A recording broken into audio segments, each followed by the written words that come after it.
Pues yo tengo la impresión de que para estos días de muertos tan tradicionales mexicanos deberíamos de hablar de una película que tuviera que ver con la fecha. Con la fecha. Sí, una película alusiva a estos días. Ajá.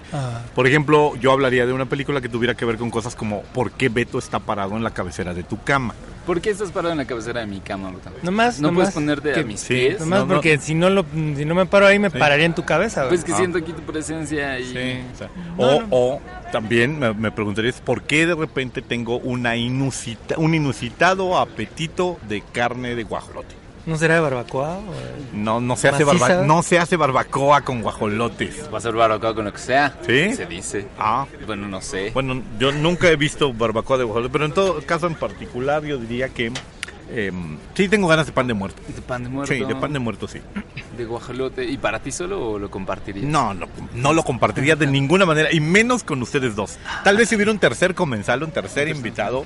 Pues qué egoísta eres, güey. Que no fuera ni Beto con sus largos cabellos nibios, ni tú vestido de charro, de charro negro. De charro negro. Sí, si fuera un tercer convidado, sí le entraría. Pues nada más por eso que te cargue ¿no?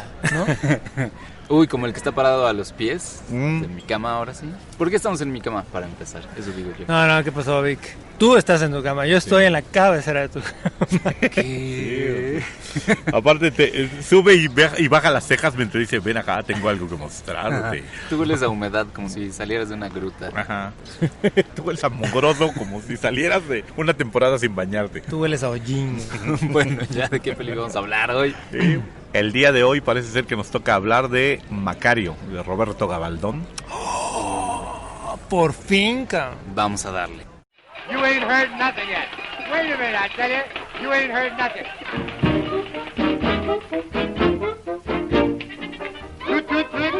Goodbye. Esto es Toma 3, Don't cry. un podcast de cine. The little choo-choo train that takes me away from you. You don't know just how sad it makes me. Bienvenidos a Toma 3, un podcast de cine. Hoy estamos grabando de nuevo desde estas ubicaciones secretas, pero en una fecha que no es nada secreta porque estamos muy próximos a Día de Muertos y por ello es que los estamos saludando en esta ocasión. Marco Antonio Santiago, Roberto La Muerte Chévez y Víctor Hernández. Y yo veo a Beto muy caracterizado. Sí, un poco ojeroso. Sí, me gusta este aire a lo Enrique Lucero que trae, de largo zarape y sombrero, de piloncillo metido en la cabeza. Y hambriento. Así, sí, aspecto de que no ha comido en 2000 años. Muy adecuado porque vamos a hablar de la peli Macario. Sí. Roberto Gabaldón es una de las películas, según tengo entendido, en la lista que hicieron cuando 100 años, está en el lugar 35 como una de las mejores películas mexicanas de todos los tiempos. Es multicitada. Es muy raro que la gente no la haya visto. Yo la verdad creo que está muy lejos, ¿eh? ¿De qué? O sea, en un lugar muy arriba. ¿Muy abajo? ¿Tú la pondrías más Sí, arriba? Muy abajo, pues. O sea, ¿tú la colocarías yo en la las primeras pondría 10? más.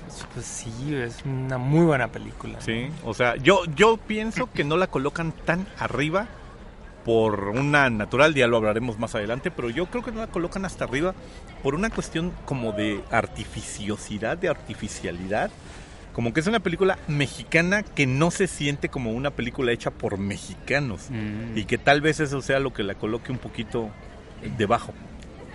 Pero tal vez es por la manera en que se está abordando, ¿no? Ajá, o sea, sí. O sea, pero ¿por qué Los Olvidados de Buñuel tendría que ser más mexicana que Macario de Gabaldón? Sí. O sea, ¿no? Sí. Sí, pero si quieren... te digo, si quieres lo hablamos más adelante. Yo tengo empezamos. esa explicación y bueno, es como la que me surge o me brinca en ese momento. Claro, pero porque a pesar de esta, digamos, mencionada artificiosidad, es de un tema, pues sí, mexicano, ¿no? Y es emblemática. Exactamente. Yo creo que el hambre es un tema muy mexicano. No, muchísimo, o sea, y tristemente lo es cada día más.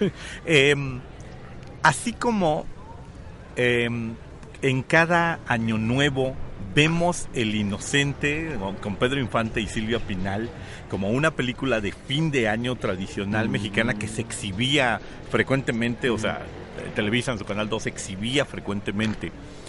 Del mismo modo en que cada cierto tiempo se reponían películas como Los supervivientes de los Andes, del mismo modo en como eventualmente escogiendo fechas adecuadas se exhibe en cine, en televisión, cosas como La Virgen que forjó una patria y todo. Me queda la impresión de que Macario es la película tradicional de Día de Muertos, o sea, como el Mártir del Calvario, ¿no? Así que cada que llega Semana Santa tenemos el Mártir del Calvario en el cine, en la televisión, para ver una película mexicana sobre los Vía Crucis, ¿no? Entonces me queda la impresión de que esta es una película recurrente de Día de Muertos, así claro, es, referencial de Día de Muertos. Está a punto de proyectarse, si no es que ya justo en el Festival de Cine de Morelia, que son estas fechas, ¿no? En estos días, sí, o sea, creo que Macario, no estoy seguro si abría el festival, y eso significa que se exhibió el 22, o lo cierra este fin de semana. Eso es lo que no tengo todavía como muy exacto en la memoria, el calendario. Pero sí, o sea, a tantos años, porque en este momento Macario cumpliría 55 años. Sí, ¿verdad? Exacto. 55 bueno, 60 años. Ahora, 57 años, perdón, sí, o sea. Pero yo creo que pues Macario pues, más bien es la única película que ha abordado el tema de Día de Muertos, ¿no? O sea, o sea, poniéndolo como algo central dentro de la historia, ¿no? Con tanta potencia y con tanto éxito, sí. O sea, ha habido otros intentos más o menos logrados de colocar la fecha bajo el ojo y, bueno, tratar de analizarla desde algún punto de vista, pero la mayoría han sido muy, muy fallidos. Pero yo siento que ahí, o sea, hubo un compromiso tanto con el espectador como los críticos muy fuerte por parte de Roberto Galdón, ¿no? O sea, miren, pasa algo como lo que hablábamos apenas la semana pasada de Halloween, ¿no? O sea, curiosamente, a mi parecer, una de las mejores películas de terror de todos los tiempos y más comprometidas con el tema de Halloween, pues es una película que se llama Halloween, ¿no? Y curiosamente, una de las mejores películas de cine mexicano que se han hecho de todos los tiempos, y no solo de eso, sino de Día de Muertos, es una película donde el tema central es el Día de Muertos, ¿no? No se llama Día de Muertos, pero pues Macario es una película donde el protagonista es la muerte y el Día de Muertos en México, ¿no? O sea, yo creo que hubo un gran compromiso desde el inicio por hacer un producto verdaderamente interesante para el espectador y para la crítica, ¿no? Perdón que hagamos una breve sinopsis para porque que yo sí no estaría de acuerdo.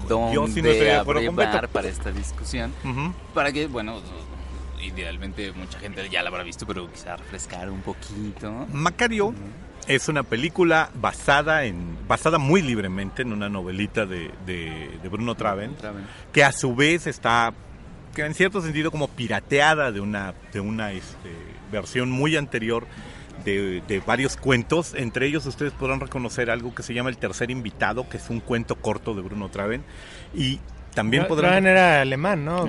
Era norteamericano. Bueno, hay teorías que dicen que nació en Alemania. Ajá, o sea, como que no queda muy claro. Que de hecho Bruno Traven no es su nombre, Bruno Traven es su seudónimo de escritor. En realidad, ahorita se me escapa, él no se llama Bruno Traven. Pero bueno, el punto es que, y a su vez está basado en un viejo cuento de los Grimm, un viejo cuento europeo que es El ahijado de la muerte, que es más o menos la misma idea. De ahí es de donde yo vendría a discutirlo, pero lo veremos más adelante, esto que dice Beto. La historia central es, Macario es un peón mexicano durante la época de la colonia en México. Es un leñador, es un hombre muy pobre, con muchísimos hijos, que tiene un solo capricho en la vida. Quiere comerse un guajolote.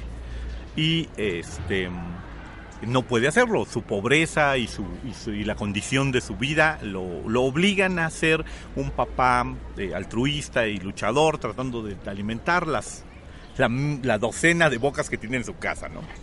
Entonces, en algún momento su esposa decide cumplirle este capricho. Le prepara un guajolote, se lo da. Macario se va al bosque a comérselo. Macario es un leñador y se lleva su guajolote como su lonche. En el bosque tiene encuentros con varias criaturas, varios personajes sobrenaturales que le piden un poquito de este guajolote. primero se le aparecería pues la figura de lo que es Dios. No, el diablo. El diablo Primero es el diablo que se le Sí, aparece, sí. ¿verdad? Sí, perdón. El charro negro. El charro negro que le ofrece cohecharlo y todo, y bueno, Macario lo rechaza, inmediatamente después se le aparece la imagen de Dios que le pide, y también a él le rechaza, bueno, no le convida, y finalmente se le aparece un arriero, que es la muerte, que le pide, y Macario decide convidarle. Cuando la muerte le pregunta por qué, viene este maravilloso diálogo en donde le explica por qué le convidó a la muerte y que no les arruinaremos para que vean la película. Y la muerte, en agradecimiento por el detalle de Macario, le regala un bule lleno de agua, Que hace brotar agua que del hace suelo. brotar agua del suelo, y con el que le dice que podrá curar absolutamente cualquier enfermedad sin importar qué tan grave sea, siempre y cuando la muerte le dé permiso, siempre y cuando la muerte le dé la señal de que esa persona no está destinada a morir.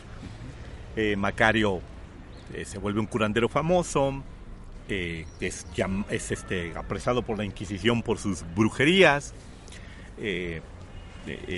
Lo llevan para que cure al hijo del virrey, fracasa en este empeño, huye, y bueno, el final de la historia es como ambivalente, ¿no? No sabemos si toda esta vida que Macario ha soñado, cuando finalmente lo encuentra su esposa y la gente que lo busca lo encuentran muerto, no saben si es algo que pudo haber ocurrido y no ocurrió, si todo es un sueño de la congestión por haberse alimentado tan salvajemente después de pasar semanas probablemente sin comer.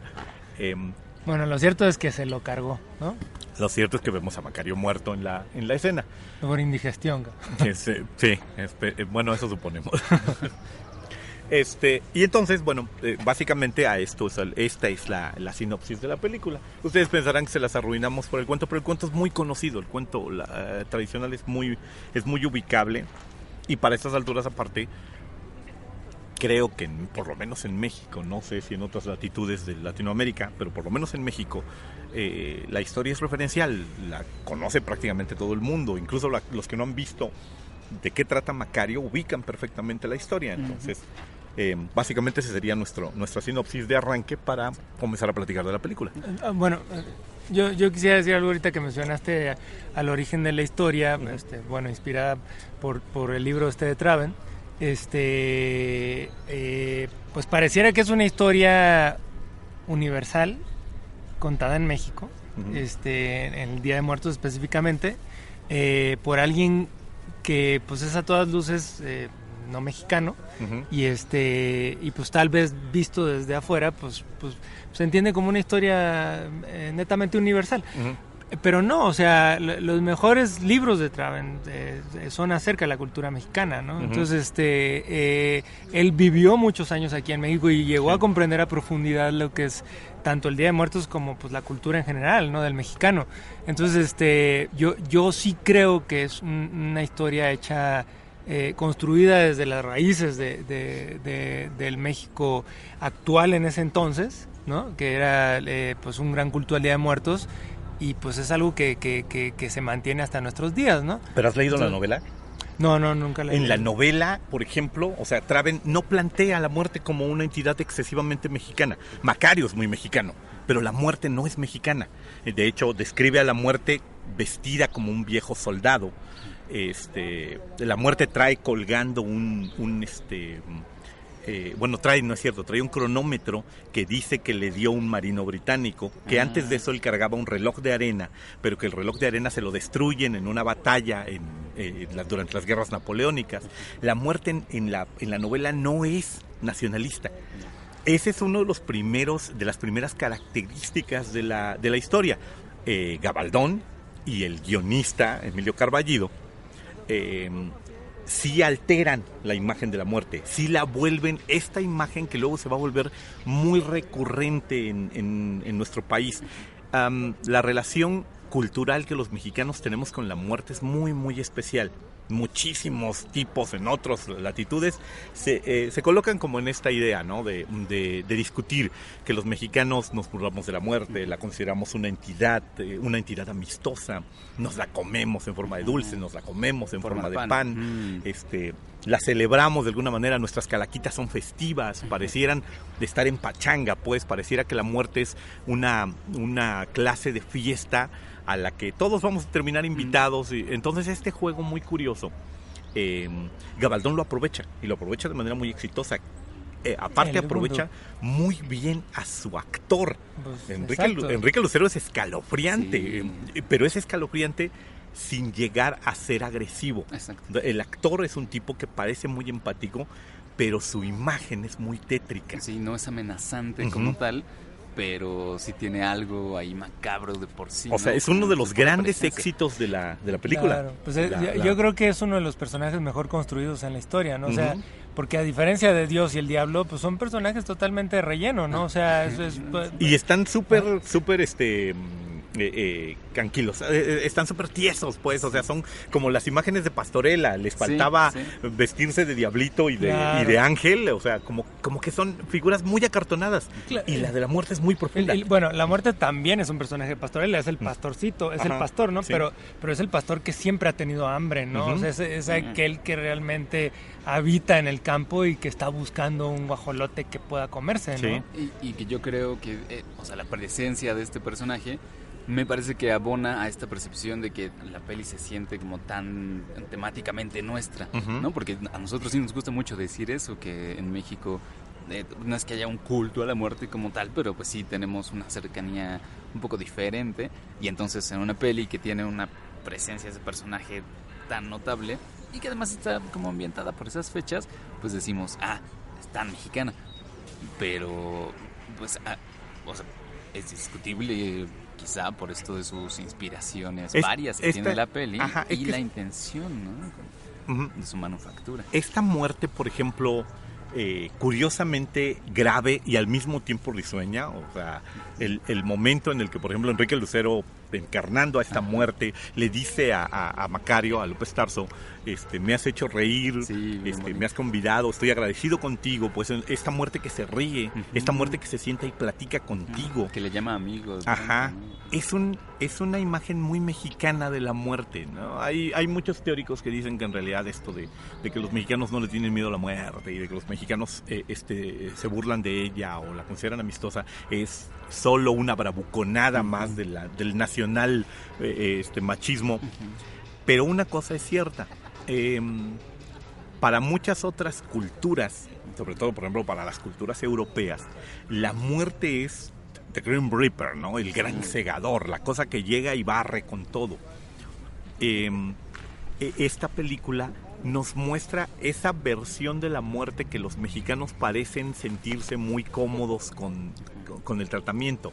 La muerte que es un simple funcionario, ¿no? O sea, alguien que llega y pues dice, yo tengo una chamba, ¿no? Así, tú tienes una chamba que es ser un arriero o un leñador. Tú cortas árboles. Bueno, ok, yo corto personas. Es una chamba, ¿no? A cada uno de nosotros nos han dado una chamba en el mundo. Y en ese sentido, como que crear las imágenes de Dios y el diablo dentro de la historia como dos personajes ajenos al sufrimiento humano, y luego colocar a la muerte como alguien que es tu cuate, está en el mismo rubro que tú. Es un obrero del mundo, solo que pues tú vives en una pequeña parcelita, cortas árboles, pastoreas ganado. Y la muerte hace eso mismo, pero lo hace a nivel planetario. Así es gigantesca su chamba, pero es una chamba que lo obliga a malpasarse, lo obliga a no comer. Iguala un poquito la idea, ¿no? Vuelve a la muerte parte del pueblo. Ajá, como parte del pueblo, y eso es, creo que uno de los éxitos del planteamiento esencial de la película. De hecho, pues hay una gran línea, ¿no? Entre la charla entre Macario y la muerte, donde le dice, ¿y por qué a mí me diste de comer?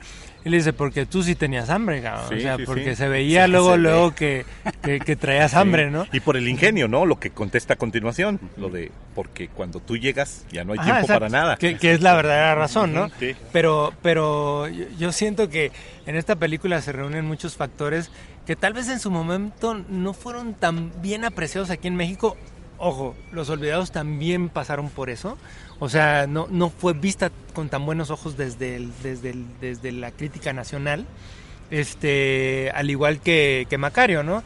Entonces, pues hay muchos elementos muy interesantes, pero hay grandes nombres implicados en el proyecto. Ujú. O sea, Todos los niveles. Y siento yo que no es casual. O sea, la película tiene un gran guión y pues el guión está sustentado en una novela muy interesante que es la que ya mencionaste, de Traven. Y está escrito pues tanto por Gabaldón como por Emilio Carballido. O sea, Carballido no era un guionista casual. O sea, ya él pues con todo lo que traía escribiendo de teatro, pues obviamente le daba las tablas para poder escribir buenos guiones, ¿no? Entonces yo creo que la construcción del guión es uno de los grandes aciertos de esta historia, ¿no? O sea, finalmente vemos reflejado en cada una de las líneas. Yo creo que lo más interesante del guión son los diálogos entre la muerte y Macario, ¿no? Uh-huh. Pero toda la construcción de la historia tiene un gran ritmo. O sea, realmente la historia resulta interesante de principio a fin. Y trata un tema tan universal como lo es el hambre, ¿no? O sea, todos hemos llegado a tener hambre en algún momento de nuestras vidas y entendemos lo que es eso, ¿no? Y la muerte, o sea, lo que uno piensa respecto de la inevitabilidad de la muerte cuando llega, que pues a todos les toca. O sea, de pronto uno hasta parece sentir que Macario sí tiene este aparente don, pero que realmente la muerte pues no le está haciendo ningún favor, porque después de todo ella es, bueno, el personaje de la muerte es quien termina decidiendo quién vive o quién muere, y si de todos modos iba a vivir, entonces pues Macario no es que los esté curando, es que de todos modos iba a vivir. Entonces pareciera que su don es ahí medio engañoso, ¿no? Que realmente está solamente anunciando lo que ya de todos modos iba a pasar, no es que lo vaya curando tal cual, ¿no? Y es como ese dilema que muchos están sufriendo por eso, y al final Macario se ve enfrentado a ese mismo dilema cuando le va a llegar su propio momento. Pero aparte, eso es como muy nacional. La película contiene uno de los grandes dichos nacionales sin que esté manifestado dentro de la película en ningún momento, que es el gran dicho mexicano de cuando te toca, te toca. Cuando te toca, aunque te quites, y cuando no, aunque te pongas. Sí. Básicamente la película tiene este juego, que es un poquito la mirada mexicana que trasluce incluso en detalles como por qué los mexicanos en masa no nos gusta ir a ver al doctor, porque consideramos que el doctor es como un intermediario entre mi curación y yo, que si ya me voy a morir no puede ayudarme, y que si no me voy a morir tampoco puede ayudarme. O sea, solo me va a palmear la espalda, va a ganar dinero con mi sufrimiento. Pero si yo ya está de Dios, como dice la mayor parte de la gente mexicana, si ya está de Dios que me va a morir, me voy a morir igualito si el doctor me ayuda o si no. Entonces, en cierto sentido... Bueno, pero por lo menos de tener una aspirina, ¿no? Ajá, para que sí, no que evite, pero chinga. básicamente eso es lo que ocurre. Esto que dice Víctor es justamente lo que ocurre. O sea, Macario pareciera aliviar el sufrimiento, no la muerte, sino el sufrimiento. Macario se convierte en una suerte de doctor que lo que ocurre es que te cura mágicamente. O sea... mucha gente mexicana preferiría, creo, basado en esto, el del si ya me voy a morir, pues que me lo digan rápido, ¿no? Caigo. Si no me voy a morir, me gustaría ahorrarme todo el sufrimiento intermedio, que me den una gotita de agua y que me pueda yo levantar a seguir haciendo lo que hago, en lugar de pasármela allí tirado durante un rato. Creo que por ahí está como la referencia y es lo que le dice en el gran momento, en el momento climático de la película, donde están muchos de los diálogos más hermosos de la misma. Esto del yo te di una oportunidad y tú decidiste comerciar con algo que yo te di como un don. Tú decidiste convertirlo en mercancía, decidiste hacerte rico y vender esta curación, en lugar de tratar de adquirir sabiduría o de volverte una mejor persona, dado que podías verme, dado que podía yo ayudarte, ¿no? Ahí están los grandes diálogos de la película, pues, y la gran construcción del personaje. Ya llegando a este punto, lo que dice Carballido, estaría en donde, sin demeritar en absoluto la película, porque eso es lo primero que quiero que adelantar, sin demeritar la película, una de las cuestiones por las que creo que tal vez haya críticos que le regateen méritos es Carballido es una de las grandes plumas mexicanas, es una de las grandes plumas teatrales mexicanas, a pesar de que también trabajó bastante en cine, como lo hicieron varios otros teatreros mexicanos, varios otros autores teatrales mexicanos, pero hay un problema. la puesta en escena para que Arballido funcione así. Él le escribe a esta obra, en cierto sentido, un texto que es más bien teatral que cinematográfico, y eso es lo primero que se nota. La película es, en cuanto a diálogos y en cuanto a situaciones, muy teatral. Le falta precisamente a ratos esa traslación correcta al lenguaje cinematográfico. Lo platicábamos fuera de cámara y ahorita es donde o fuera de micrófono, y ahorita es donde me gustaría mencionarlo. Es la película peca, y tiene ese grave pecado para la mayor parte de los críticos, de artificiosa, de ser excesivamente falsa, de tener... Para los críticos mexicanos. Ajá, y en general podría ser para todo el mundo. Es como la película no pretende en ningún momento ser realista, ¿no? Uh-huh. Es una fábula. Ajá, es una fábula, y tiene ese tono de fábula, sí, pero tiene un tono de fábula europeo. Tiene un tono de fábula muy europeo. Tiene un tono en donde el leñador mexicano Macario no dice una sola grosería, se refiere con completa parsimonia y lentitud. Incluso Macario, Ignacio López Tarso le da este tempo de actor de teatro a sus diálogos dentro de la película, y Pina Pellicer le responde en el mismo tono. La película tiene ese aire de puesta en escena. Estoy de acuerdo, pero yo creo que otro gran acierto de esta película pues es las actuaciones, ¿no? Por supuesto. O sea, yo creo que esta es una de las mejores actuaciones de López Tarso en toda su carrera. O sea, sí, habrá gente que diga que no, y habrá gente que diga que siempre fue un gran actor, pero yo creo que aquí es perfectamente convincente, y creo que no es casualidad. O sea, curiosamente, en la mayoría de las películas de Gabaldón, uh-huh, los actores ganaban premios. Sí, o sea, yo siento que Gabaldón fue un gran director de actores, ¿no? Sí, era un maestro en ese sentido. Podemos mencionar hacia atrás. Y bueno, pues yo te comparo con otra película de López Tarso, que creo que también es de Gabaldón, Pito Pérez, ¿no? Ajá, La vida inútil de Pito Pérez. O sea, yo creo que también es una muy buena actuación de López Tarso, pero creo que queda por debajo de lo que está ocurriendo aquí en Macario, ¿no? Sí, por supuesto. Mira, desde mi perspectiva, López Tarso va a tener otra gran actuación en años posteriores, cuando hace El Profeta Mimí, que es una actuación muy escalofriante de él, ya un actor mayor. Tiene una actuación que es contemporánea de esta, que es El Hombre de Papel, donde interpreta a un mudo que se encuentra un billete de alta denominación, y todo el mundo trata de quitárselo. Que ahí aparte López Tarso hace un esfuerzo doble porque nunca habla en la película, todo es caracterización. Esos son los mejores momentos de López Tarso, ¿no? Tal vez habrá quien lo vea grande en esta película que hace con María Félix y con Luis Aguilar, en donde es su segundón, ¿cómo se llama? Juana Gallo, creo es. No. Sí, pero allí es donde está otra vez este Ignacio López Tarso taciturno, que interpreta muy bien la imagen del labriego, del indio mexicano, cerril, silencioso, terco, testarudo, pero en Macario va a construir un epítome, pues. O sea, creo que a partir de ahí todos los actores posteriores que están tratando de hacer caracterización del indito mexicano tienen solo dos muestras, o el Tizoc de Pedro Infante o el Macario de López Tarso, y todos tratan de hacer eso. Claro, pero también tenemos que tener claro dónde está situada la historia. O sea, es la colonia, o sea, estamos en la época de la colonia, o sea, la Inquisición tiene muchos intereses ahí. Entonces, no es un labriego del México moderno, ni mucho menos, ¿no? O sea, realmente es una fábula que puede estar perfectamente ubicada en un mundo tan surrealista como aquel donde existía algo como la Inquisición, ¿no? O sea, definitivamente era algo que podría ser así. Además, en el cine mexicano, pues, no existían las malas palabras, ¿no? O sea, en la época de oro del cine mexicano, por supuesto, ¿no? que no. Y aquí todavía estamos viviendo el último coletazo de buen cine de la época de oro del cine mexicano, ¿no?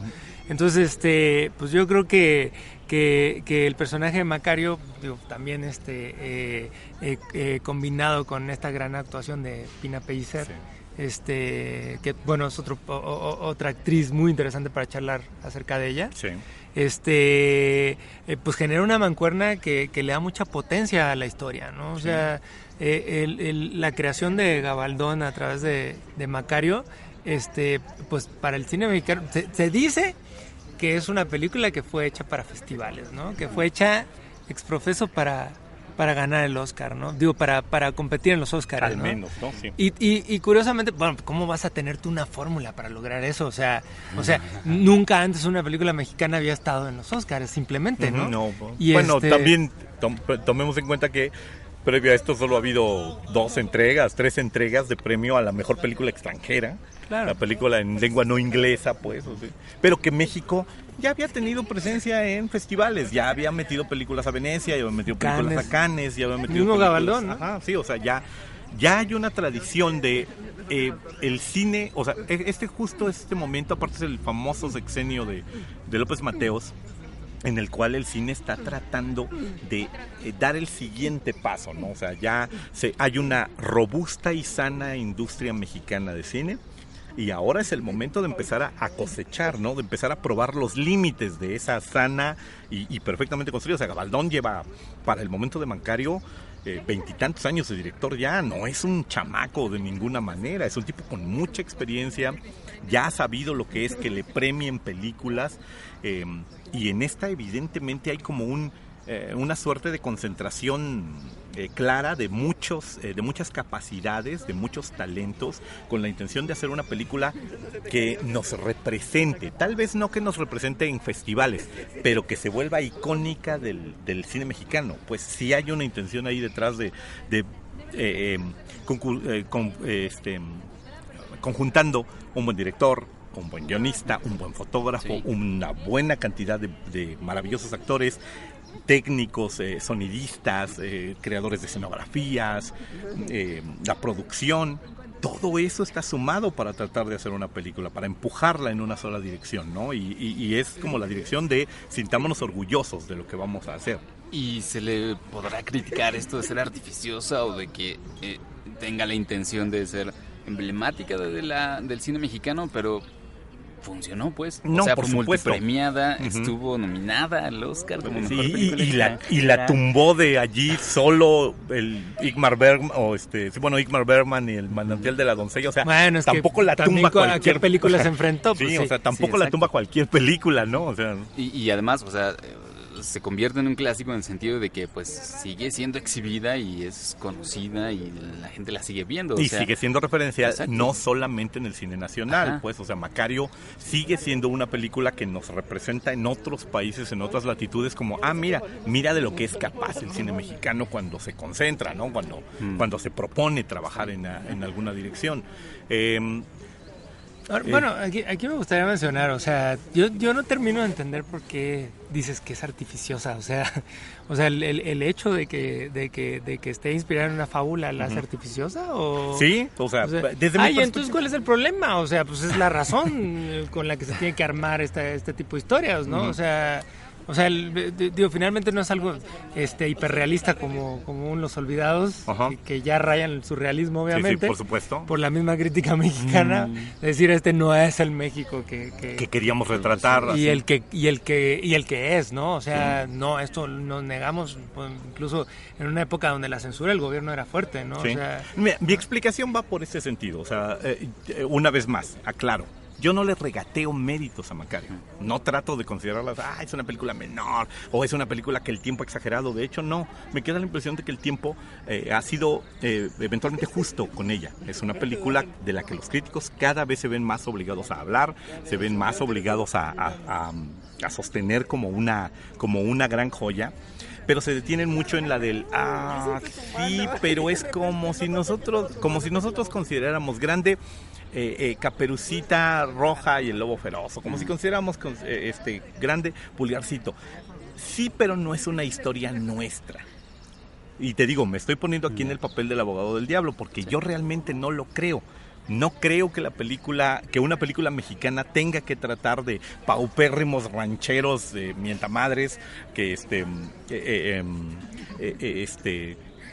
balaceen por quítame estas pajas en una cantina, y que esa sea la única manera de hacer cine mexicano como nacionalista. pero me queda la impresión de que la crítica generalizada, la crítica formal, la acusa de ser una puesta en escena, de no ser una película realista, sí podías, sí podías investigar, la Inquisición no es como ellos la pintan. Cuando nuestra cámara entra a las cárceles de la Inquisición, oímos gritos y aparatos de tortura y parece que estamos pasando por una cámara de tortura de Six Flags, pues, o sea, de parque de diversiones. Es un sueño, cabrón. No solo es una fábula, es una fábula dentro de un sueño, cabrón. Sí, pero allí no lo sabemos. Ahí no lo sabemos y no tenemos por qué saberlo, pues. O sea, ese es el punto. Entonces, ya dijo todo. Sí, no, ya conté toda la historia. Pero bueno, el punto es este. O sea, entiendo por qué es que le regatean el mérito es que no parece una película realista. ¿Por qué no parece o sea, porque es la misma razón por la cual dicen, nosotros los pobres, la vecindad de nosotros los pobres no es una verdadera vecindad mexicana, ¿no? O sea, Ismael Rodríguez no reproduce cómo es el mundo. Ni en Los Otros Pobres, ni en A Toda Máquina. Los policías no son estos gallardos caballeros en motocicleta. Pues claro. Ese es como la crítica que le hicieron a una gran cantidad de películas mexicanas en ese sentido pues es que le fallan al realismo, ¿no?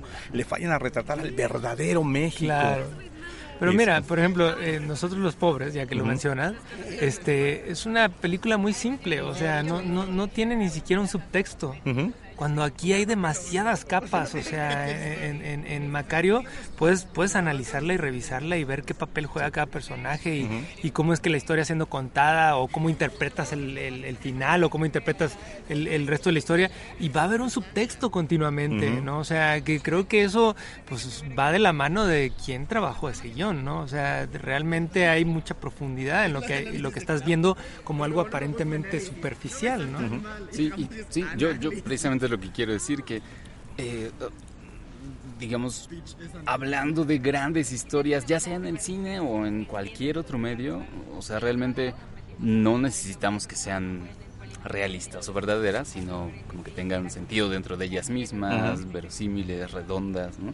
Para que les llamemos buenas historias. Después de todo, o sea, no sé si sea demasiada forzada la comparación, pero vemos, no sé, o sea, las obras históricas de Shakespeare, que tienen, pues, por supuesto, muchas imprecisiones históricas, o sea, Antonio y Cleopatra, Hamlet, no sé, que después de todo tampoco es que hablen de el matrimonio del personaje romano con una egipcia, ¿no? No ese es el interés de la historia, sino otro. El de Hamlet no es el chiste hablar de la monarquía danesa, ¿no? Sino como de algún otro tema pues más humano. Entonces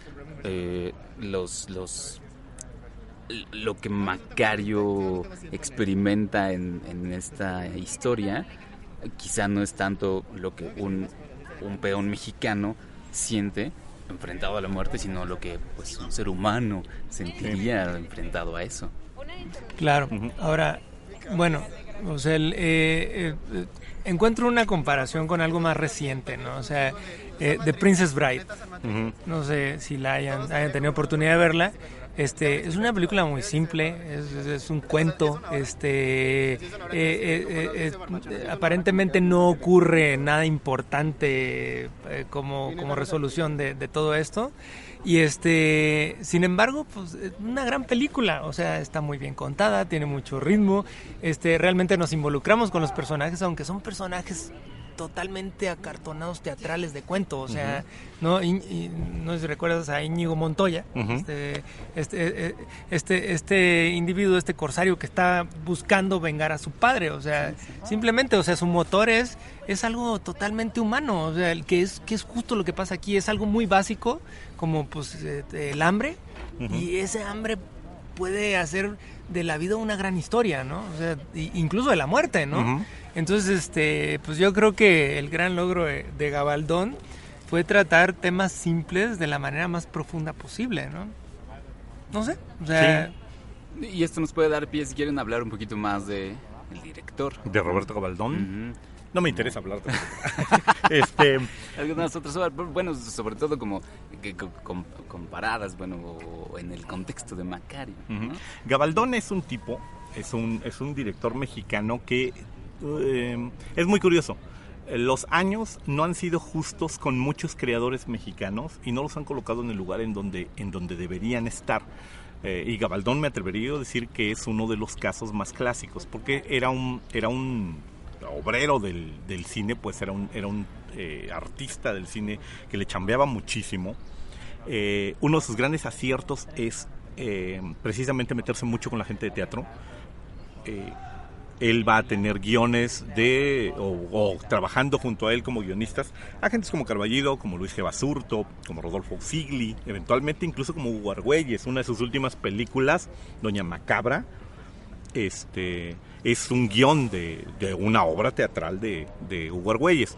Es decir, es un tipo que naturalmente está trabajando con la única beta mexicana que existe formando guionistas. México no tiene una escuela formal en aquellas épocas. O sea, el cine mexicano de la época de oro forma guionistas pues como van naciendo, pues a fuerzas, a patadas, como la industria los va pidiendo. No hay una experiencia y no hay una formación real, no hay una universidad enseñándole a la gente a ser guionista, no hay escuelas ni institutos ni nada creando guionistas. Y Gabaldón es uno de los que gira en dirección hacia pues ¿qué produce guionistas en este país? Pues los teatreros, ¿no? O sea, ya hay una sólida y sana industria teatral en México, que en ese momento también vive su época de oro y que va a alimentar al cine y a la televisión. Los primeros melodramas televisivos están dirigidos por gente de teatro. Las primeras telenovelas mexicanas, no las que hace Televisa, sino las que hace su antecedente, Telesistema Mexicano, caray, tienen allí a directores y a creadores teatrales. Entonces, breva del único lugar del que tiene y toma de lo mejor. Esa es una de las características iniciales de Gabaldón como director. Él es un tipo extraordinariamente fino. Allí donde en su tiempo era como de moda, vamos a hacer películas de charritos, Gabaldón se gira hacia el drama citadino.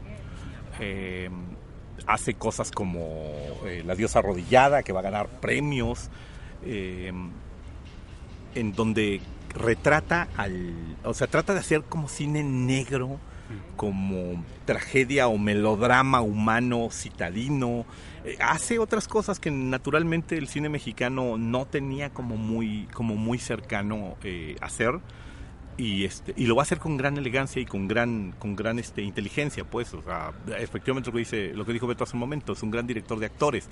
Con él van a trabajar López Tarso, va a trabajar Roberto Cañedo, va a trabajar incluso María Félix, pues. O sea, que aparte la María Félix que trabaja con él es la María Félix en uno de sus mejores momentos, pues. O sea, cuando es de esa mujer que va a originar la gran leyenda de la doña, pues, que aparte a María Félix le va a aguantar 50 años el mito. Entonces es un mito construido en cierto sentido por personas como Gabaldón. ¿A qué te refieres? ¿A Enamorada? ¿O? No, a La diosa arrodillada, donde hace de esta mujer fatal de la que Roberto Cañedo está enamorado. No, es cierto, Roberto Cañedo no, Arturo de Córdoba. Ajá. Ya. Que es ella modelo de una estatuilla que le regala a él inicialmente a su esposa. Ella es como su amante y crea todo este juego ambivalente entre te deseo y te quiero junto a mí, pero te desprecio y te odio, y probablemente hayas tenido algo que ver con la muerte de mi esposa. Ese personaje que hace ahí María Félix es esencialmente el personaje que ella va a mantener 50 años después. Ahora, yo creo que no es casual que Gabaldón haya sido un gran director de actores, porque pues él era un actor, ¿no? Entonces él comprendía perfectamente cómo es que un actor tenía que ser estimulado, ¿no? Para poder conseguir los registros que el director buscaba, ¿no? Entonces, yo creo que no necesariamente era que él fuera un gran director de actores, sino que pues también, o sea, él era un director comprometido que se involucraba en todos los procesos de los proyectos, y pues seguramente había un muy buen casting detrás en cada uno de sus proyectos, ¿no? Entonces, lo cual pues no es tampoco una casualidad en el caso de Macario, ¿no? O sea, justamente el hecho de que Pina Pellicer, el hecho de que López Tarso, el hecho de que Enrique Lucero estén involucrados, pues es porque justamente se pensó en que ellos podían hacer exactamente el personaje que se estaba planteando, ¿no? Bueno, como nota al margen, pues Enrique Lucero es el padre de Canoa, ¿no? Es el sacerdote de Canoa. Es el tétrico sacerdote de Canoa. O sea, yo no puedo creer, o sea, aunque son personajes muy oscuros, tanto la muerte de Macario como este cura, yo siento que son actuaciones muy, muy distintas, ¿no? O sea, y son muy buenas ambas, ¿no? Y es el sacerdote de la vida inútil de Pito Pérez, ¿no? También allí está Enrique Lucero, o sea, también era uno de los recurrentes, el tipo como que encontraba con quiénes trabajar. Y tenía ese porte solemne, ¿no? O sea, que te puede dar gran versatilidad con las características que él tenía físicas, ¿no? Sí. Entonces, pues eso, pues de la mano de un buen director de cast, pues puedes obtener resultados muy buenos ya conjuntando esto con la batuta de un muy buen director, ¿no? Y que él tenía, por ejemplo, le gustaba trabajar mucho, ser muy cuidadoso. También tuvo la oportunidad de trabajar con los grandes nombres de la fotografía mexicana, tanto con Gabriel Figueroa, que es así el legendario fotógrafo de cine mexicano, como con el segundo nombre importante, que es Alex Phillips, que también es el otro gran nombre de la fotografía mexicana en ese sentido. El Phillips, que es más técnico, frente a Figueroa, que es más artista. Pero luego el tipo sabe con quiénes trabajar, ¿no? O sea, ahora, Gabaldón, pues habrá recibido muchas críticas en su momento, tanto en Macario como en otras de sus películas, pero es uno de los grandes directores de la época de oro del cine mexicano. O sea, está al nivel del Indio Fernández, está al nivel de un Fernando de Fuentes, está al nivel de un Ismael Rodríguez. Sí. O sea, destaca por encima de gentes como Fernando Méndez, como como René Cardona, que bueno, terminó filmando churros así descarados en algún momento. Destaca por encima de gentes como Luis Alcoriza, incluso, pues, o sea, porque él aparte es un fabricante muy específico, es un trabajador del cine con intereses muy, muy particulares al que se le podía llamar si se querían ciertos resultados. Ese es el gran éxito de Gabaldón. ¿Y es Macario su mejor película? Yo creo que sí. Yo creo que sí. Es altamente probable que sí.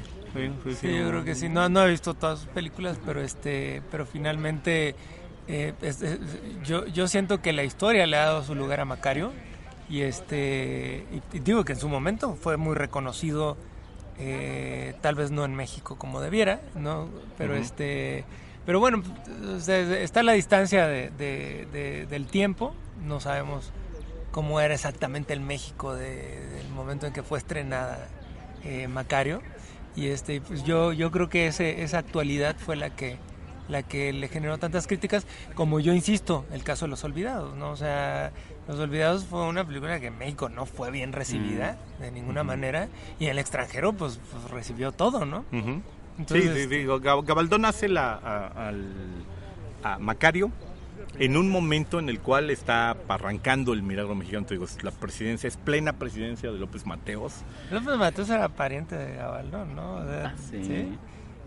No lo recuerdo. Lo que sé es que en la producción de Macario está está muy cerca la presidencia, porque es Miguel Alemán Velasco, el hijo de Miguel Alemán Valdés, el anterior presidente de la República. Ajá. Es el productor de esa película, y es el hombre que va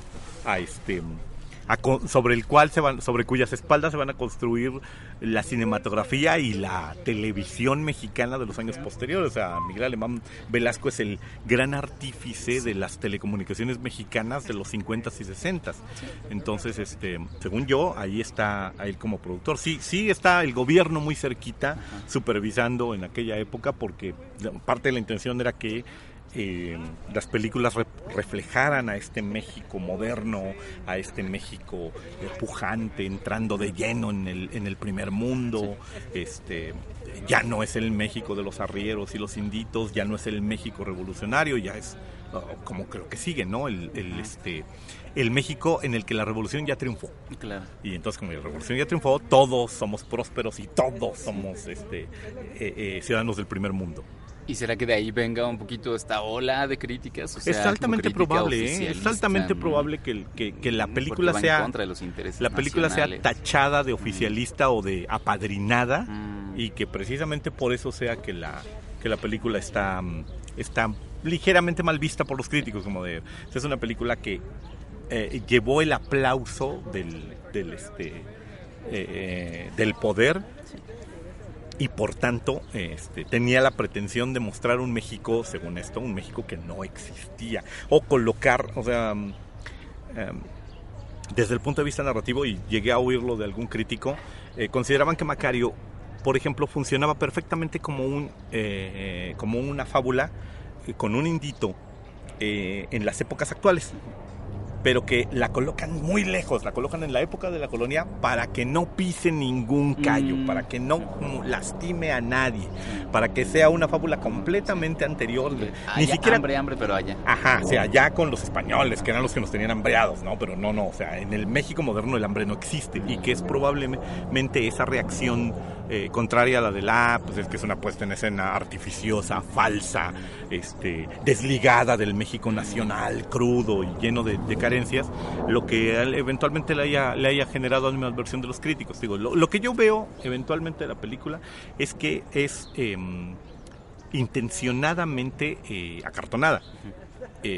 Eso te digo, para mí no le quita méritos en absoluto, pero sí debo reconocer, es una puesta en escena. Como toda buena puesta en escena, tiene los defectos y las virtudes de una puesta en escena. Definitivamente Gabaldón era un director muy inteligente, o sea, yo siento que él no solamente buscaba crear sus proyectos, sino hacer películas que realmente encajaran en la actualidad de aquella época, ¿no? O sea, buscar que darle gusto a todos los públicos, ¿no? Pero ser una voz que en algún sentido protestara contra realidades que existían en ese momento, ¿no? Entonces, pues tal vez, pues viviendo en un México donde, Dios, y hoy día todavía ocurre, o sea, un México donde la censura estaba a la orden, pues eso le pasó con Rosa Blanca, ¿no? Creo que fue una película muy censurada en su momento, que creo que tardó hasta 10 años en ser estrenada, ¿no?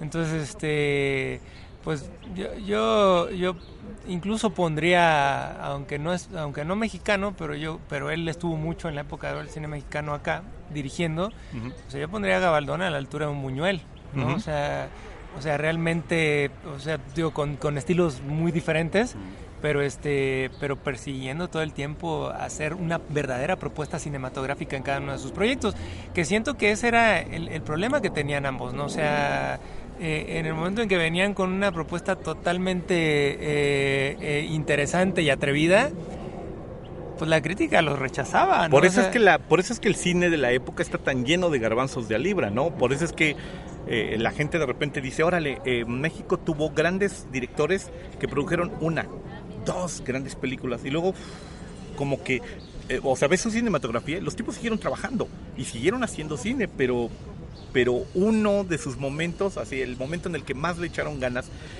produjo una película milagrosa en cierto sentido, y luego no recibieron más apoyo, ni del público que quisiera ir a ver sus películas, ni de la crítica que las apoyara en su momento, ni del elemento gubernamental que dijera, oye, pues este es el semillero para que eventualmente hagamos grandes películas. Es la época en la que vamos a ver cosas como El vampiro de Fernando Méndez, que es una película a la que me remito yo siempre, ¿no? Es como emblemática de el cine de terror de la época, y no pasó nada, no generó una industria, ¿no? Macario, que también tiene como esta línea de tratar de trabajar en un fantástico, y cuyos hijos mediocres y bastardos van a ser muchos años después cosas como Caperucita y Pulgarcito contra los monstruos, que tienen incluso elementos musicales cine similares. botarga. Ajá, es el cine de botarga, ¿no? Entonces, pero que tiene elementos ahí, va a ser la tumba de grandes intérpretes o de grandes actores, pues ahí vamos a ver a gentes como José Elías Moreno, un actor de gran capacidad y de mucha paleta, que ahí va a agonizar y a desaparecer. Luego ocurren cosas como El esqueleto de la señora Morales, que también es una gran película, pero es un accidente dentro de nuestra cinematografía. No es una película muy cruda, muy macabra, también con un Arturo de Córdoba en su mejor momento, y que no pasa nada con ella, ¿no? O sea, no genera como, ok, este cine negro, muy, muy oscuro, muy, muy sarcástico, Buñuel y, pues, bueno, sus Olvidados, su Ángel Exterminador, que son puestas en escenas como medio falsas y que igual no va a pasar nada con esas películas, ¿no? Y no solo, o sea, son ellos y otro conjunto de cineastas que alcanzan como una cúspide, o sea, consiguen un gran éxito, alcanzan un gran momento y luego no pasa nada. La cinematografía mexicana está llena de eso, está llena de garbanzos de a libra, está llena de grandes películas de una sola época en la que pareciera, o sea, la impresión que nos da es que el director hizo esa película y luego se murió o algo por el estilo, y luego vas y lo investigas, no, el tipo siguió, tiene un montón antes y siguió trabajando, pero ya no trabajó bajo los reflectores con la misma intensidad. Claro, pero incluso el mismo Buñuel tiene películas muy comerciales, o sea, que hizo incluso acá en México, ¿no? Sí, bueno. O sea... comerciales u oportunistas, están cosas como totalmente, Simón del Desierto. No, pues era cine por encargo, o sea, los productores le obligaban a que, bueno, o sea, le decían, pues tenemos este proyecto, si le quieres entrar, órale, si no, pues vete a hacer el cine que tú quieres hacer, pero con el dinero de alguien más, ¿no?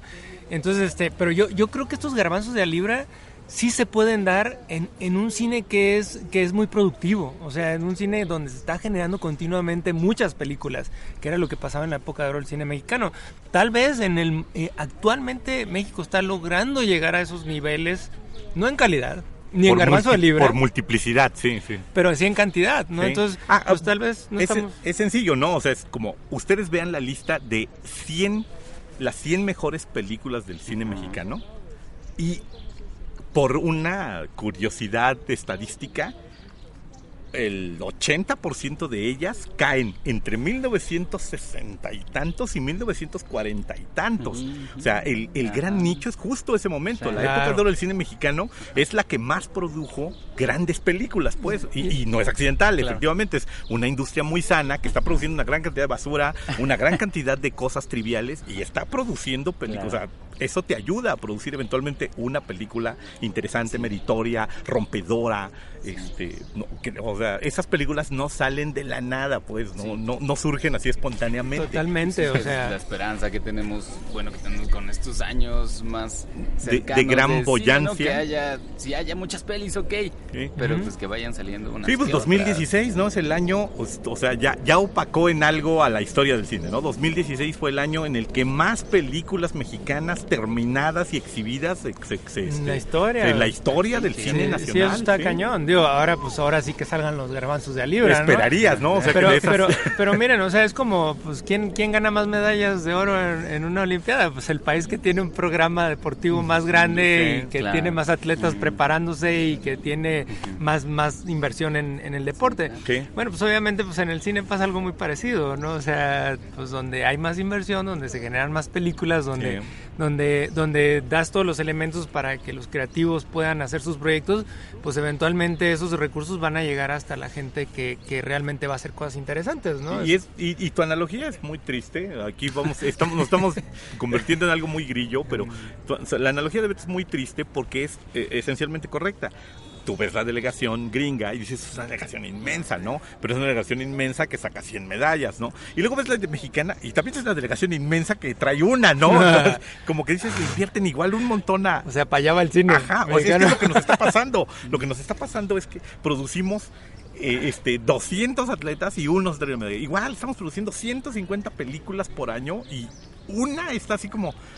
pues esta no me duele verla, ¿no? O sea, no está lamentable, no está dolorosa. Y frente a eso están las 30 películas que estrena Aislinn Derbez y su productora y Mauricio Ockman. Que son... ¿Por qué la mencionas? Voy a empezar a hacer un contador. ¿Cuántas veces mencionamos a Aislinn Derbez en el podcast? Y si no, Marta Higareda y sus cosas, y si no... Son contraejemplos. Ajá, o sea, es como... Pero favorito. Por ejemplo, así no se vayan a parar ni por accidente a ver cómo cortar a tu patán, por favor, o sea. Eres nuestro envío especial. A Sí, estas ese pelis. sí, desde aquí, desde Toma 3, elevamos una sentida petición a toda la gente que nos oiga, no desperdicien su dinero en ver ese tipo de cosas. O sea, la única manera que tenemos de presionar a esos productores para que empiecen a hacer algo un poquito más de calidad es, ya te dieron el dinero, ya produjiste la película, ahora haz que me interese en ir a verla. No con afiches, ¿no? Con una buena película, en serio. Ya vendrán los garbanzos de libra, pero miren, Lo esperamos. A mí lo que se me hace curioso es que pues estemos hablando de Macario, aunque parezca que no, que estemos aquí hablando de cine de muertos y que mientras tanto estemos aquí con el cafecín y un pan de muerto aquí para comer, ¿no? Para compartir. Y para combatir nuestra hambre, que es mucha. Así es, y pues nuestro desayuno en estas fechas pues es pan de muerto con mucha mantequilla, ¿no? Es una tradición real del pueblo mexicano. Oigan, ¿les parece si para terminar mencionamos un par de anécdotas de la peli? Por ejemplo, esta que tiene que ver con su competencia en los Oscars. Con su nominación. Hay una leyenda negra con respecto a la película de Macario, de que, bueno, como toda buena película que tiene que ir a luchar por premios a otro lugar. Bueno, pues, ni tan negra, ¿no? Como más bien leyenda borracha, ¿no? Sí, alguien tiene que ir a cabildear en ese sentido. Alguien tiene que ir a exhibir la película. O sea, la película solita no le va a llegar a la academia. Y la academia misma ha confesado en muchas ocasiones que el cine es de otras latitudes. Pues le interesa por una cuestión de... sin verlas, ajá, ¿no? pues está chido, qué bonito que otros países hagan cine, pero así como no los vamos a premiar también, ¿no? O sea, entonces, muy verde, muy recién creada la denominación de mejor película extranjera o mejor película en lengua no inglesa. Macario va a concursar y Macario, o sea, México pues, estaba como muy cerquita en aquella época. Macario dicen que es probablemente la película que más cerca estuvo de ganar el Oscar a mejor película extranjera por sus credenciales, por cómo estaba producida, por el tema que tocaba, porque no era una película incómoda y porque en Estados Unidos, en plena época también de censura macartista y los posteriores, pues, o sea, en plena época en la que todo era comunismo y si no era comunismo había que buscarle, esta película era como muy tranquilita, era muy sencilla de ver, no pisaba ningún callo, no molestaba a nadie, no incomodaba a nadie y entonces que tenía grandes posibilidades de ganar, pero que no ganó precisamente por que el representante, el mexicano encargado de ir a publicitarla y a moverla, pues, se dedicó a fiestear, o sea,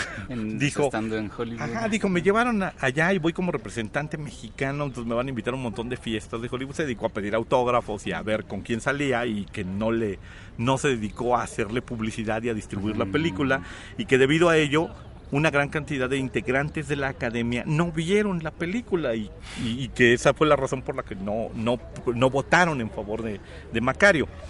Andando los años, la mayor parte de los críticos dicen que esta es una leyenda falsa porque quien le ganó, como ya hemos dicho, pues es Ingmar Bergman, ¿no? Es uno de los bueno, que... también cabe la posibilidad de que Bergman con toda su película no fuera vista por el jurado. Ajá, también, ¿no? ¿Qué es lo que le pasa? ¿Qué es lo que le pasa a Bergman, no? Bergman es el gran cineasta que nadie ve. O sea, un montón de gente se para el cuello y dice, oye, el gran Ingmar Bergman. Y nunca han visto una película de Bergman, ¿no? O sea, nunca han logrado ver una película de Bergman hasta el final. Completa, ¿no? Sí, pero ¿por qué no? Son hermosas sus películas. No, sí estoy totalmente de acuerdo, pero pues habrá quien diga que pues ver a dos personas discutiendo durante 3 horas pues es medio pesado, ¿no? No, estás pensando en persona nomás. Por ejemplo, una película que sería interesante, así, no es mexicana, pero es alusiva a estas épocas y es equivalente en cuanto a esta imagen de la muerte, es de Ingmar Bergman, El Séptimo Sello. El Séptimo Sello es una gran película también que habla sobre esta temática de la muerte y ustedes pueden verla, se los juro, sin ningún embarazo. Macario y El Séptimo Sello, para que vean ustedes como las dos versiones de la muerte, pues, o sea, son dos versiones muy interesantes de la muerte. Yo creo que no son dos versiones de dos directores, son dos versiones de dos culturas. De dos culturas distintas al respecto de la muerte y bueno, yo lo veo de esta manera, con todo y que El Séptimo Sello es una de mis películas favoritas, yo no veo el trabajo de Gabaldón y la construcción de su personaje de la muerte inferior al al de Bergman, ¿eh? Ay, no, o sea, digo, aquí tiene menos participación Sí, la muerte sí. en Macario, Ujú. pero es igual de potente, Sí. ¿no? Yo creería. Ujú. Sí, estoy Entonces, totalmente de acuerdo. ahí está, Muy por bien. ejemplo, una anécdota chistosa, la de por qué no tenemos un Oscar a Mejor Película Extranjera. No, ya pronto, espérate, güey, tampoco seas impaciente. Sí, güey. ¿no? Ya Apenas van, ¿cuántos? 70 años. 70 años de entregas de Que premios. sí. después de Macario, ¿cuál es la siguiente nominada? La siguiente Hasta- nominada es Annie Mastrujano, ¿no? No, me Annie acuerdo. Mastrujano entró en la carrera, pero ni siquiera alcanzó nominación. La siguiente El crimen del padre nominación... Amaro. Uy, carrera, seguro, ¿eh? O sea, fue hasta los 90, 2000. No, antes de eso ya hay otra concursante, pero en este momento, como diría Les Luthiers, escapa mi Es que memoria. Muy bien. Bueno, ¿quieren alguna última cosa para terminar? Pues yo mencionaría a la malograda y tristemente malograda Pina Pellicer, Ay, de la sí, que no hicimos tenemos mucha ahí, mención, exacto. la esposa de Hay Macario, una historia ahí. gran actriz. Historia gran actriz. corta, pero muy interesante. Muy, muy Que además era un interesante. personaje interesante, creo, en Macario, ¿no? Sí, bueno, la esposa de Macario es un personaje chiquito, pero muy potente y muy emblemático, pues. Y de la muy película. distinto a lo que estábamos acostumbrados, ¿no? Bueno, a lo que estaba acostumbrado el cine hasta ese momento, ¿no? Ujú. O sea, no es de ninguna manera la mujer abnegada que vive en la miseria, ¿no? O sea, la mujer noble que a pesar de los golpes de la vida sigue siendo, sigue llorando la desgracia de su familia allá en silencio, ¿no? Ujú. ¿No? O Sí, sea, aparte- ella es partícipe de la historia, Y ¿no? sí, y Activa. curiosamente, Pina Pellicer en esta película encarna a un personaje que hubiera podido ser mucho más histriónico, ¿no? Si lo hubiera interpretado a lo mejor una doña o una Dolores del Río o alguna otra actriz de este estilo, una Columba Domínguez incluso, que eran actrices acostumbradas a grandes cantidades de gestos. Tal vez hubiera sido diferente, pero el de Pina Pellicer es muy tranquilito. Claro. No tiene este histrionismo desgarrador.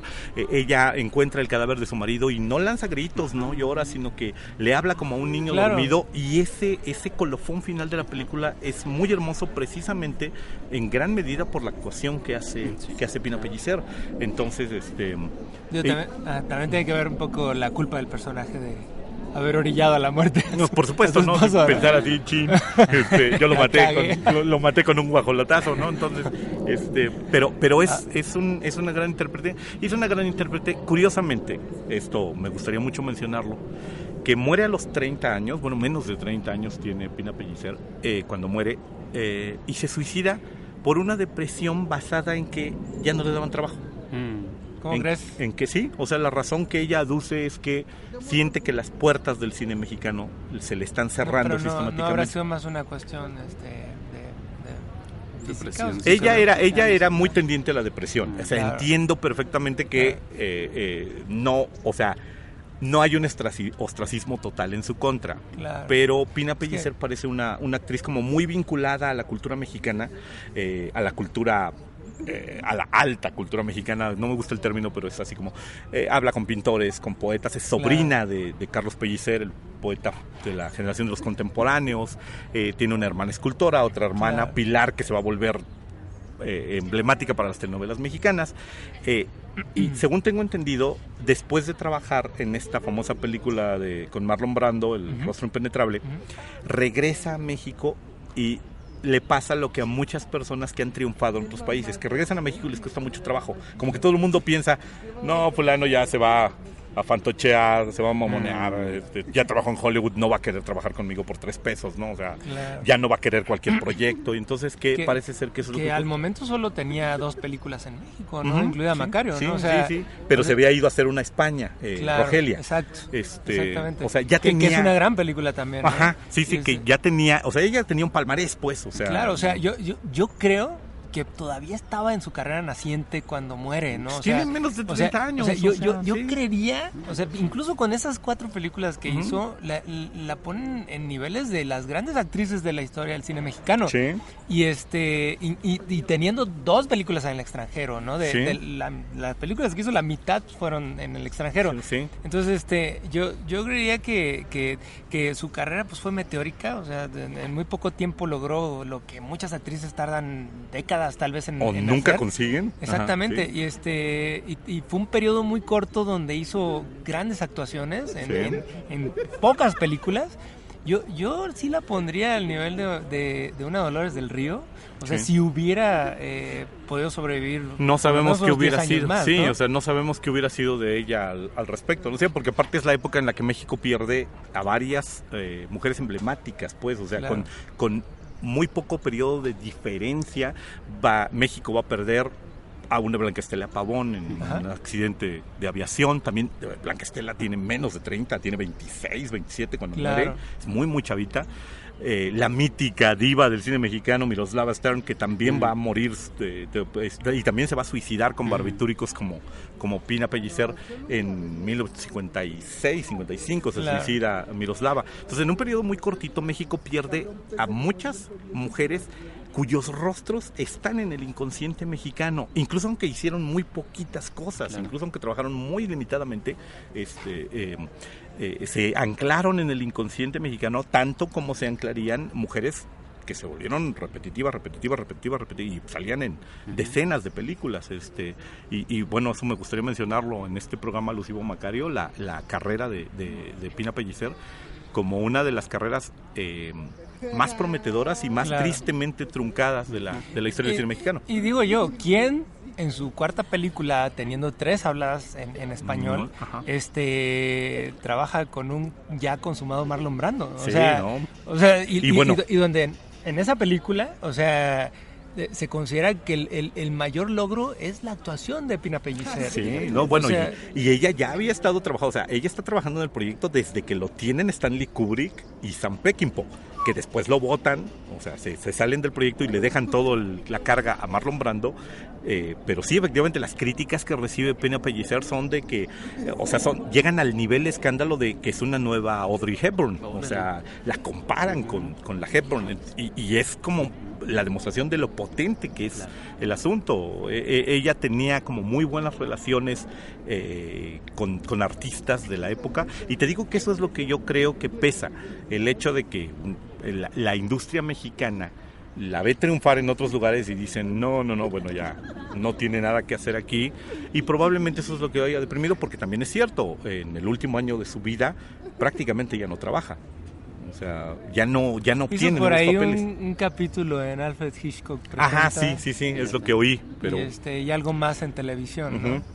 Pero no sé si ya fue un mal manejo de la fama que estaba Ujú. obteniendo, o si realmente fue algo más allá de lo razonable, ¿no? pues la prensa misma lo dice, ¿no? Nunca lo sabremos. Se llevó el secreto de su muerte a la tumba, y bueno, desde aquí le dedicamos Claro, pero era una época donde las depresiones eran más atribuibles a cuestiones lógicas Ajá. que a algo totalmente físico, ¿no? Entonces, no sé. O sea, Pues sí, pues le haremos un espacio en nuestra ofrenda. Oigan, pues me parece elección para estas fechas. Vean Macario, Sí. si no lo han visto, véanlo, y si ya la vieron, Con nuestros revéanlo, ojos es una también. gran película. Revean ese maravilloso monólogo final de la muerte en las grutas de Sí. Cacahuamilpa, que es esa otra anécdota escena- interesante. Esa escena es icónica del Con cine mexicano, cientos ¿no? de veladoras. Ah, no, y sí saben la historia. No, ¿qué? Que ponían las veladoras cuando estaban prendiendo las últimas de esta secuencia. Las primeras ya se ven Entraban apagado. los murciélagos. Ajá, se llenaba la cueva de humo. Ajá. Y que finalmente Gabaldón lo solucionó.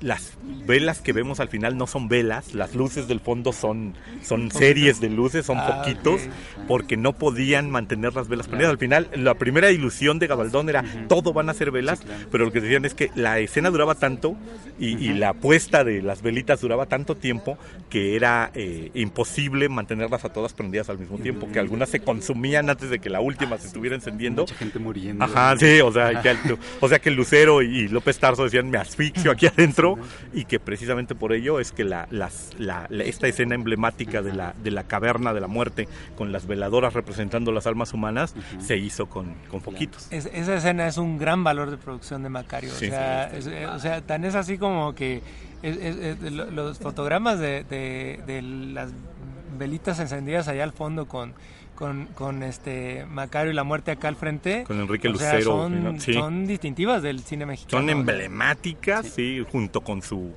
maravilloso diálogo de una vida comienza y otra acaba, ¿no? No puedes torcer el mundo, mira con lo que comerciaste, ¿no? Sí, exacto. Muy bien, pues para despedirnos entonces, métodos de contacto, recuerden que pueden escribirnos a toma3podcast@gmail.com, a nuestro Twitter @toma3podcast. Pueden ir a buscarme a mi casa si les interesa. Pueden ir a buscar a Marco. No daré mi domicilio. Pero sí, tal vez tu Twitter. Sí, el Pollo Cinéfilo, bueno, @Pollo Cinéfilo, ahí pueden contactarme, escribirme, por favor. Beto. Roberto La Muerte @Chevesro. Lo vas a tener que abrir. Yo como Víctor Rogelio, y pues les agradecemos mucho que nos hayan escuchado. Sí. Y bueno, pasen un feliz Día de Muertos, Sí. coman mucho pan. Y vean Macario, vean Macario. Y, sí, Muy bien, gracias y hasta luego. hasta la próxima. Don't cry, Judy, don't cry. Goodbye, Tootsie, I gotta bye.